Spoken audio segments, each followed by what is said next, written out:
Hey guys, what's up? In this short tutorial video, I'm going to show you a simple trick how you can fix the issue your connection is not private on Google Chrome. So let's get started.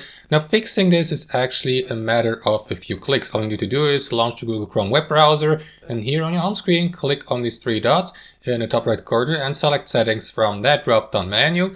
After that, in your browser settings, take a look at that panel here to the left and head over to the privacy and security section.